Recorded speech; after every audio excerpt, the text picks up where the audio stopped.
are here at Valve with Gabe Newell and Pierre Lou talking about the Steam Deck, which is in front of us. Gabe, first of all, it's the world has changed a lot since I was last sitting here with you, right before Alex shipped. Yep. Welcome back from New Zealand. Is it good to be back home here? Yeah, it's great to be back in the offices and getting to work with everybody face to face.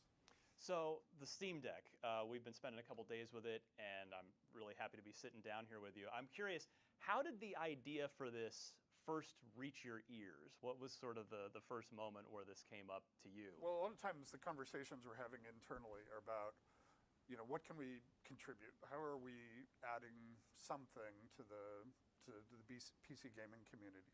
So if you look at Index and Alex, that was for us trying to answer the question of, how can we push forward when we're designing software and hardware hand in hand to allow us to take advantage of this new opportunity of VR. It was an important step, and I think it sort of lays the ground for future work we're going to be doing on both the game side and the hardware side. That's sort of how the conversation goes, is what are we doing that's going to move stuff forward? I think a lot of gamers have always felt that there's not a great mobile gaming hardware device out there for us to use. So if I'm a customer, I'm either using touch, which is terrible for first-person shooters, or I have to go, in a proprietary direction that has really limited access to titles. And if I'm a developer, I'm living with those things and saying, I really hate having to apologize for the kinds of experiences we're giving people on the mobile device. So that, in that sense, it was a pretty natural conversation for us to have. And there are things at various time horizons that you're looking at. So obviously, I've been thinking a lot about brain-computer interfaces. Yeah. And that's the kind of thing where you're public about it way in advance of any sort of products or things like that. But it just sort of fits into that overall conversation. So it wasn't that strange a conversation. It was like we're always talking about mobile gaming platforms and the trade-offs that we feel exist for ourselves as game players and as game developers. So it was pretty natural. So it sounds like you didn't really need much convincing. It was a pretty organic idea. It's like any gamer. It's like somebody comes along and says, here's actually the kind of gaming experience where you can take the best games in the world and run them in a mobile environment. We all have known that forever, right? I mean, if you'd asked gamers 20 years ago, they would have been saying the same thing. It's just we're sort of at the point now where the technologies, the enabling technologies advance, the mobile gaming hardware has reached the point where we can really pull that off. What does success, you just kind of mentioned what you were doing with Index and with Alex and trying to sort of move things forward there in that realm. What does success look like for Valve on this? Like monetarily, does the whole project need to break even? Does it need to be profitable? Does that matter? Is it about driving Steam's subscriptions, engagement? What's sort of the KPI here? Well, I think it gets harder over time. We're a very financially very successful company, right? And the problem with lots of interesting things is they tend to have exponential curves, and if you're looking at the wrong part of that curve, you're not making good decisions about the future, right? So with VR, our expectation is it's a very long haul and that they're fundamentally important technologies that are being developed. And if at any point you're sort of narrowly defining the goalposts and saying, well, how's that doing against, the latest CSGO, update? You're always gonna end up making bad decisions based on that. So for us, it's really, how does the press react? What are they saying about it? What are they saying about it a year later, right? What's the perception? What are gamers saying? What are their reactions? What are our partners saying are the kinds of things that are most helpful to us?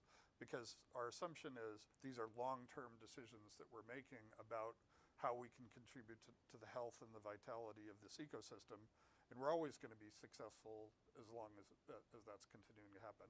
So, there are people who have those kinds of opportunities, and it's really a question of do they make smart decisions, about how to keep the ball rolling down the hill. And for us, this seems like an obvious opportunity for us to address that. So in terms of feedback, it's really how are people going to react, right? We expect that we're going to sell a ton of these. But it's more important where everybody says, and we can't wait to see what comes next. Yeah. Or developers coming to us and saying, this opens the doors to a lot of opportunities. So it's just about those expectations about the future, which are going to be most critical in us determining whether or not we've been successful. Pirlo, from your perspective, what does success look like on this project? I think Gabe summed it up really well. If down the line we're talking to a bunch of developers on Steam and they're saying, oh wow, this really helped us connect to either a new set of players or players are that much happier playing in the mobile space, and we didn't have to do that much work for it or even no work at all. I think this looks great from our perspective. And if it opens up new opportunities for them when they're thinking about game designs, right? We've been sort of blocking a set of things off as kind of being static and fixed. And if they start viewing this as an opportunity to be more innovative, how can we evolve the input side of this? What are the other technologies that we can bring to this that enable new kinds of experiences and new gameplay mechanics? Well, along those same lines, what have your previous adventures in hardware development taught you heading into this? Well, I mean, that's a very long, every time we do anything, we tend to learn a lot. I think Index taught us a lot about the value of doing things hand in hand in software and hardware development, which is something that we expected, right? It was that I felt like we were really successful in capitalizing on, designing controllers at the same time we're designing Alex. Yeah.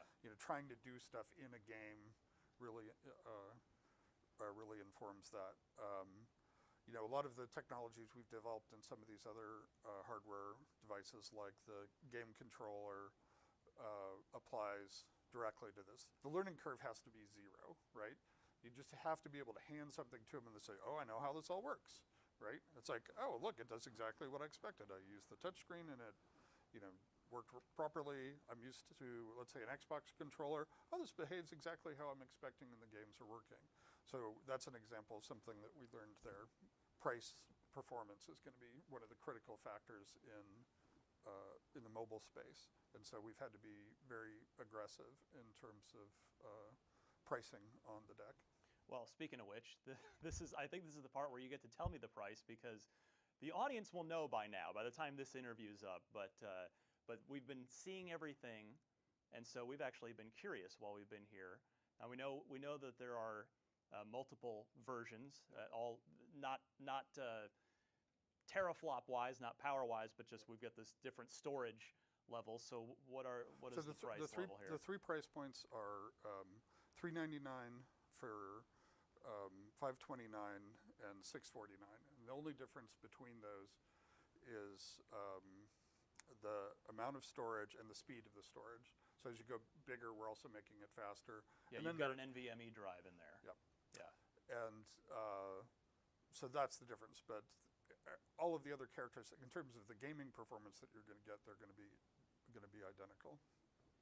I'm curious, what were some of the other names considered for Steam Deck on the whiteboard? Steam Buddy, Steam Pal. Very early on, we had pretty terrifying prototypes, so we gave them appropriate names like Ugly Baby and things like that. Those weren't great. Steam Ugly Baby. Yep. Yeah, so we didn't go for that as far as name goes. So one of the really interesting aspects of this that I guess I wasn't expecting coming in here, since we're here just for full context, we're here about a week before this thing gets publicly announced, is it is a PC and it can run other game stores. So you can connect up. You're not just locked into Steam here, which I think when you look at a device like this, that's your expectation. At least it is for me as a gamer. Is oh well, I'm in that ecosystem and that's it. So it basically means that this thing is the Xbox handheld that Microsoft never made, because if you have Game Pass, you can just sign in on the Microsoft store, download their PC games. Have you talked to Microsoft at all about this yet? Because obviously, I'm sure you have a limited circle of trust here. Like, do they know you're about to release an Xbox handheld? Well, you know more of the details than they do, but our view is that the openness of the PC ecosystem is the superpower, right? That we all collectively benefit from. So if you want to install the Epic Game Store on here, if you want to, run an Oculus Quest on it, those things are those are all great. Those are features, right? Yeah. That's what I want to hear as a gamer. I don't want to hear that somebody's got some Trojan horse that's going to try to lock me down. I want to hear whatever I want to do. If there's hardware I want to attach to it, if there's software I want to install, I can just go and do it. And we think that's great.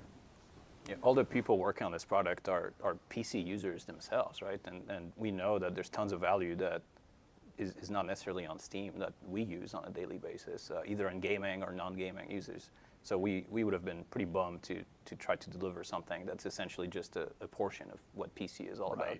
What were the guardrails for this project from maybe from your level as the person sort of encouraging and green lighting everything? Like, were there any sort of limitations or was it just sort of make the best thing were you trying to hit a price point? Like, I'm just kind of curious how it shaped from like the 10,000-foot view of what we ultimately ended up with here. The most fundamental one was great performance on your entire Steam library, right? That's the fundamental thing that needed, and it had to be open.